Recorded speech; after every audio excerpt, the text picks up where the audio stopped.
The criminal investigation into individuals who participated in the deadly assault on the Capitol in early 2021 is continuing, and a letter newly reported on by Bloomberg reveals an estimate of the still looming cases against individual rioters as at around 1,000 or more.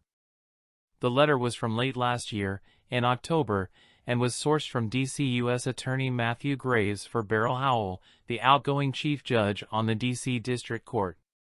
The missive, which dates from when the total of arrests was evidently near 900, estimated that from 700 to 1,200 additional cases could be coming, and with arrests since reaching around 1,000, that still leaves up to around 1,000 or more that observers can expect.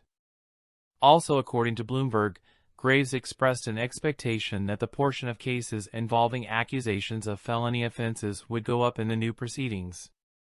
Acknowledging there were still complicating factors, Graves also indicated he expected a forthcoming increase in following months in the rate of new cases. Some of the felony offenses that prosecutors have most often cited in their allegations against participants in the riot include civil disorder, assaulting police, sometimes with a deadly or dangerous weapon, and obstructing an official proceeding.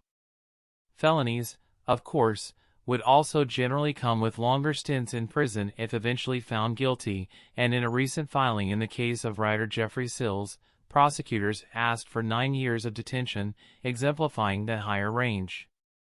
Sills had participated in violence in the area of the Lower West Terrace at the Capitol, where there's a tunnel leading into the building itself around which Daniel Hodges and Michael Fanone, both among the responding officers, were assaulted. Authorities have also newly arrested, just recently, additional individuals who were in that crowd, including a New Jersey man in his 20s who stood by as Fanone was attacked and then shouted in favor of basically doing it again, yelling to drag them out, in obvious reference to police. Hundreds of those charged from the riot, including Jacob Chansley, who's the guy sometimes called the QAnon shaman, have pleaded guilty. Outrage from the far right about law enforcement scrutiny of these individuals is continuing.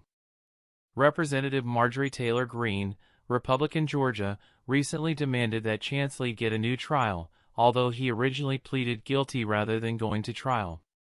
Tucker Carlson of Fox News trumpeted supposedly exonerating footage of Chansley showing him inside the Capitol without actively engaging in physical violence, but physical attacks weren't among the acts to which he admitted, so there's not even really a narrative here for Carlson to dispute.